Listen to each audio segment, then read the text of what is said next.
चलिए देखते हैं सवाल क्या है। क्वेश्चन कहता है कि spherical ball of radius 1 into 10⁻⁻4 metre and density 10⁻5 kilogram per metre cube falls freely under gravity through a distance h before entering a tank of water. If after entering in water velocity of the ball does not change, then the value of h is approximately, और अपने को यहाँ पे दिया हुआ है coefficient of viscosity जो है वो आपके 9.8 इंटू 10⁻⁻6 न्यूटन सेकेंड पर मीटर स्क्वायर. हम यहाँ पे वैल्यू उसकी नीटा की ले सकते हैं. नाउ सिनेरियो क्या है इस सवाल में कि आपकी एक स्फेरिकल बॉल है. ये स्फेरिकल बॉल आपके किसी एक वाटर टैंक में यहाँ पे ऐसे एंटर की है, h हाइट से ऊपर से नीचे गिरी है.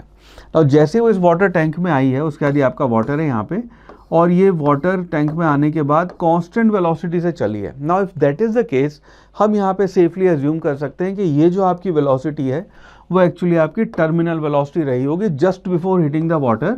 उसने इस वाटर और इसके जो कॉम्बिनेशन होता है उसकी जो टर्मिनल वेलोसिटी है वो अचीव कर ली है, तभी बिना चेंज हुए उसके बाद कांस्टेंट वेलोसिटी से वो नीचे गई है. ठीक है, तो अब हम यहाँ पे टर्मिनल वेलोसिटी का जो है वो फॉर्मूला यूज़ करेंगे. तो Vt जो है उसका फॉर्मूला अगर हम लिखें टर्मिनल वेलोसिटी, उसको लिखते हैं 2/9 आपका r² g/नीटा, और ये लिखते हैं हम रो माइनस सिग्मा. ठीक है, यहाँ पे आपकी वैल्यूज़ दे रखी है, तो ये हो जाएगा आपका 2/9 मल्टीप्लाइड बाय r का स्क्वायर है. r दे रखा है आपको 10⁻⁻4, उसका स्क्वायर करेंगे ये हो जाएगा 10⁻⁻8 मल्टीप्लाइड बाय g की वैल्यू यहाँ पे 9.8 ले लेते हैं. रीज़न उसका है कि विस्कोसिटी जो है वो उसमें आपका 9.8 है, तो 9.8 कैंसिल हो जाएगा.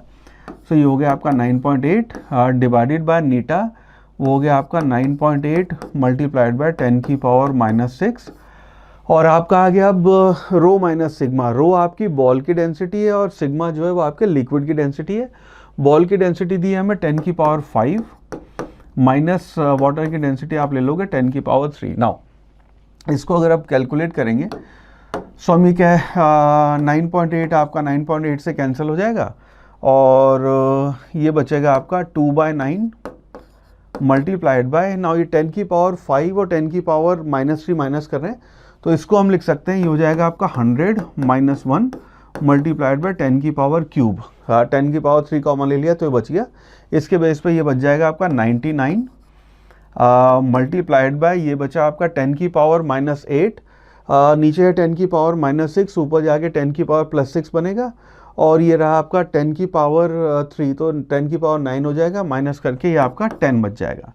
सो इसका मतलब है आपका Vt जो है उसकी वैल्यू आ गई 9 से कैंसिल करके बच गया आपका 2 मल्टीप्लाइड बाय 110, यानी कि हो गया 220 मीटर पर सेकेंड. ये आपकी velocity just before hitting the water tank आ गई. नाउ अब इस केस में हम फिर काइनेमेटिक्स का अपना फॉर्मूला यूज़ करेंगे कि अगर h हाइट से कोई गेंद को हमने नीचे गिराया है तो यहाँ पे जाके जो आपकी थर्ड इक्वेशन भी आप कह सकते हैं इसको, वो जो आपकी वेलोसिटी होगी उसको हम डायरेक्ट यूज़ करेंगे. v² = u आपका 0 है 2gh, तो इसके बेसिस पे हम h कह सकते हैं will be equal to v²/2g, और यह v जो है ये आ जाएगा आपका 220 multiplied by 220 divided by 2 multiplied by g हम लेंगे यहाँ पे फिर 9.8.